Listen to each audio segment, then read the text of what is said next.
Maybe you read it on some online list of amazing facts about your body, or you might have heard Tim from the IT department drop it at an office party when he was trying to sound all smart. The claim? The human body replaces itself at the cellular level every 7 years. It's kind of an appealing thought. You can have a fresh start every 7 years, right down to your cells. But is it true?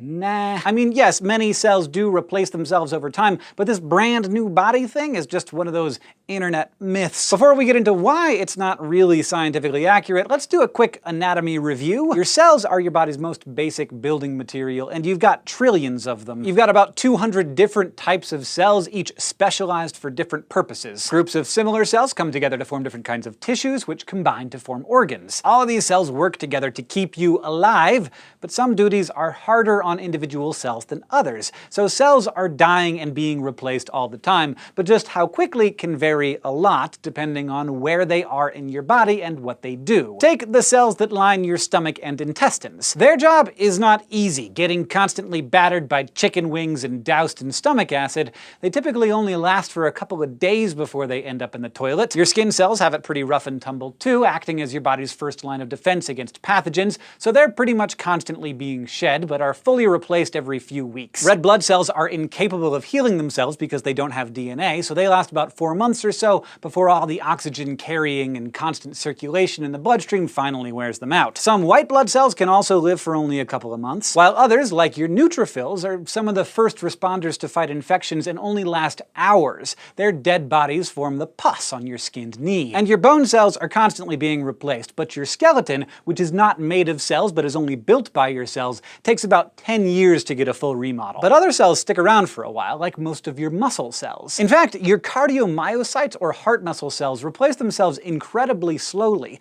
like 1% per year after you're 20, and even more slowly as you get older. By the end of a long life, you'll probably still have more than half of the cells you had when you were born. Then there are the cells that are never replaced. What you initially grow is all you will ever get. For example, biosex females are born with all of the oocytes, or egg cells, that they will ever have. And male or female, you can't make more tooth enamel either. Certain neurons, like those in the cerebral cortex, are also irreplaceable, which was one of the reasons we can't reverse diseases like Alzheimer's and Parkinson's. So how do we even know all of this? It seems like it might be hard to pin down the life expectancy of any specific cell type. Well, it turns out we know because of war. Nuclear weapon detonations during the Cold War released a whole bunch of radioactive material into the atmosphere in a form of carbon called carbon-14. This carbon-14 combines with oxygen to make carbon dioxide, which gets taken up into all sorts of living tissues, including your own cells and DNA. And since a cell doesn't replace its DNA at all during its lifetime,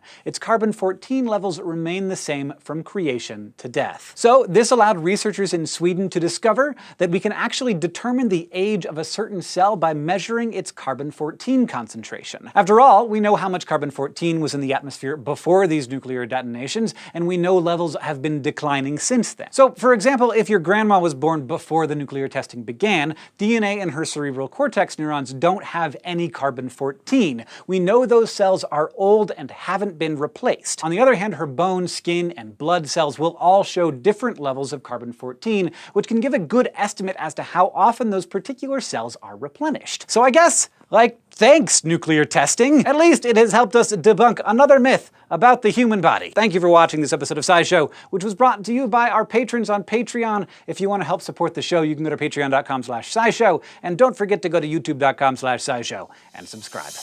Why not use pigs to grow not just heart valves, but whole hearts, or anything else you might want?